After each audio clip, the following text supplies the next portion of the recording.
Hi everyone, thank you for joining us today in this video where we're going to be reacting to a French interview of an African writer, Chimamanda. She is a huge advocate for female rights and also an incredible writer as well and presenter. So when I stumbled or rather when I stumbled onto this, I thought, what's happening here?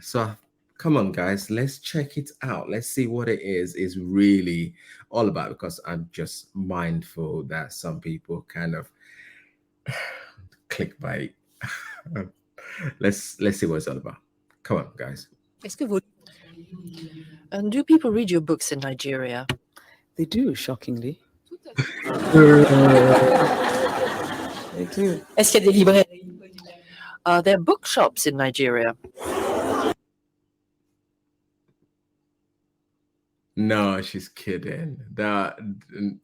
Nah, she didn't just ask that question. Come on. Are there bookshops in Nigeria? Je vois. Even the crowd. You know, I think it reflects very poorly on French people that you have to ask me that question. I really do. Because, I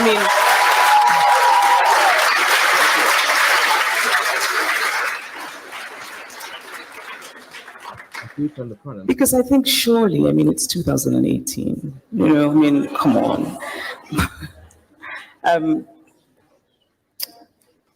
My books are read in Nigeria. They are they're studied in schools, actually not just Nigeria, across the continent of Africa. And it means a lot to me because obviously I'm very grateful to be read everywhere in the world, but there's something about being read by the people about whom you write. And some of my writing, the people who sort of made stage plays of some of the stories in Nigeria. When I wrote Half of a Yellow Sun, I remember doing my first event in Lagos, and it was a full house, and it suddenly turned into people just arguing about history. And I sat back and I just enjoyed it. So people were throwing words at each other. And for me, what was wonderful was that literature had made this happen, that because of this contested part of our history, people had read this book, and suddenly they were talking about it and they were disagreeing. But the point is that we're having a conversation, and that conversation had been prompted by literature. And so I felt hopeful about it. I think in general that France doesn't seem to realize that it is no longer an 18th century world power.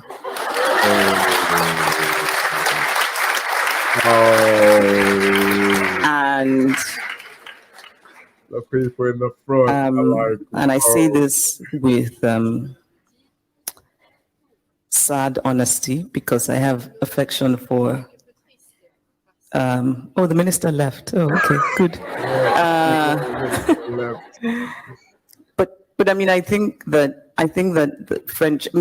So I'm Anglophone African. I'm not Francophone, but I think that French, the history of French and Francophone relations, I find very vexed and troubling.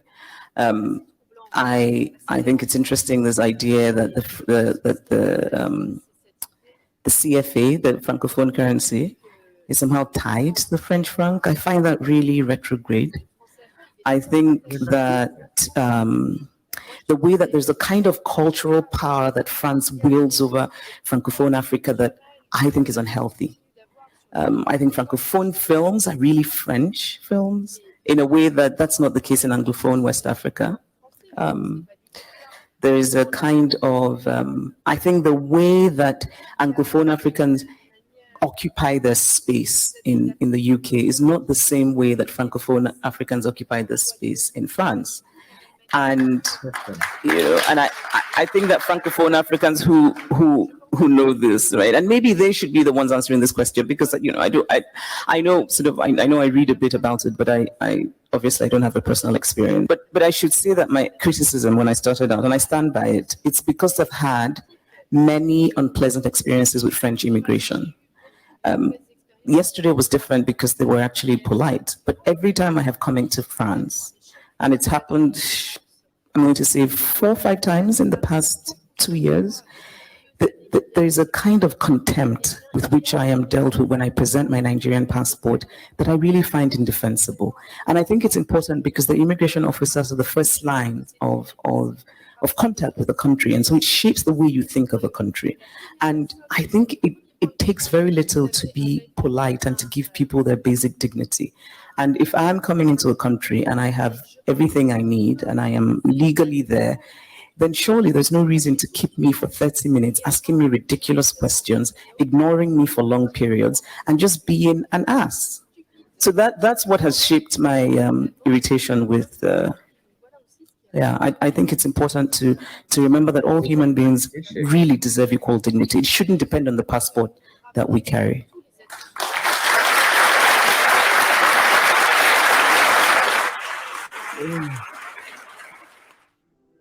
Did you look?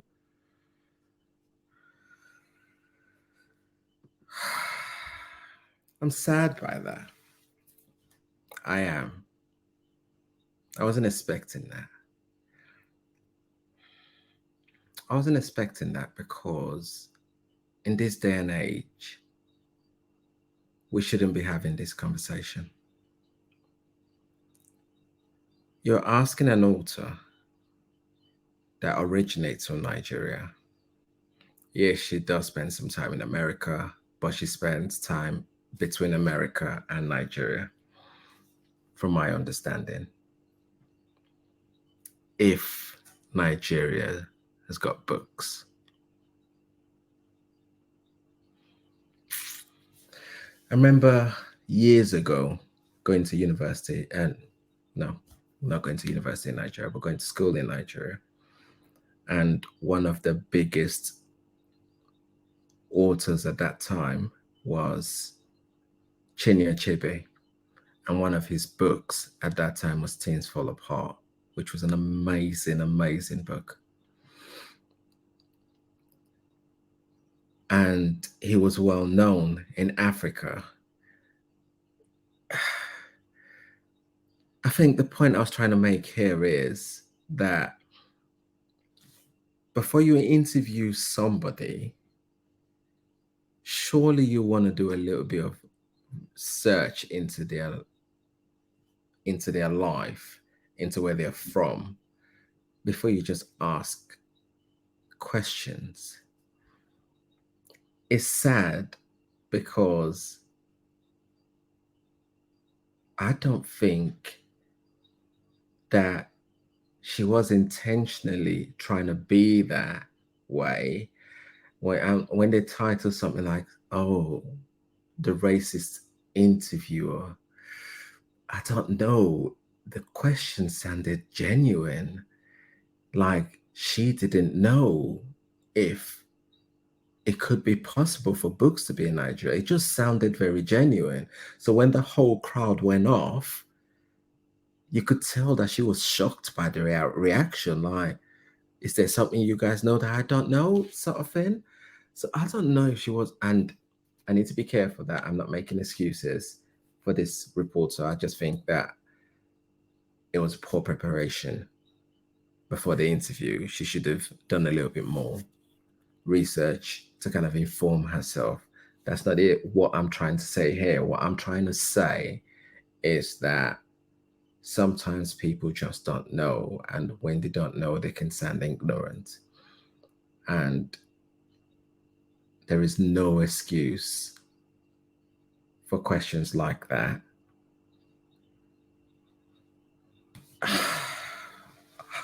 It's Nigerian got books. It's funny, though. It's funny because you still have kids in this day and age when they talk about Africa and all they think about is jungles. and giraffes everywhere.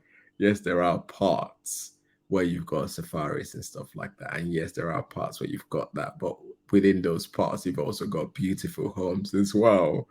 So it fills me with joy to actually kind of like put on YouTube sometimes to kind of show true life in parts of Africa. And there's this guy, Woody Maya, who's quite a big YouTuber at the moment, who does an amazing job of going around doing a tour of Africa and bringing its beauty out.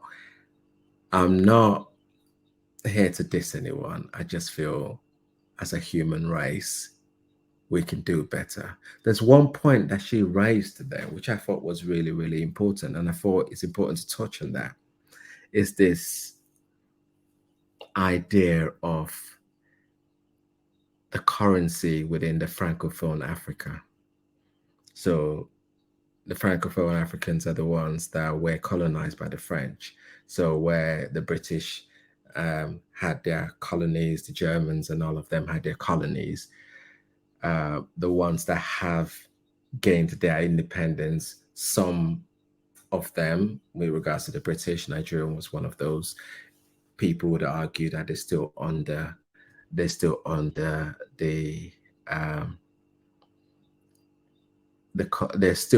the control of the British indirectly. There's an argument for that, but the point I'm trying to make is that whilst they've had their independence, what has happened is that Nigeria's in that time been able to gain and use their own currency. The same cannot be said for the Francophone countries that gained independence. They seem to be using currency that even the French are not using anymore. And it's just, what's that? They've not been able to truly gain their independence. Then if that's the case, if their currency is being controlled by the French. Even the French are using euro now. So how can you get these countries to use a currency that you are in control of, and you don't use that currency anymore? So it's just a strange one. But you guys, let me know what you think in the comment section below. I'll look out for it. I hope that you guys are able to kind of be nice in your views. The idea here is just to point out areas that we can grow, not to criticize anyone, because criticism, I find, only gets people's back up, and we can't grow when we feel like we're under attack. We need to be able to kind of point out this is an area that requires improvement, and you need to be able to kind of see that for yourself. All right, I'm going to start going on now. If you like what we're all about, please like, subscribe, and join our community. And until next time, you make sure you look after yourself. Leave your comment in section below if there's any sort of reactions or content you'd like us to react to. Until next time, it's been Kings. Peace. Bye for now.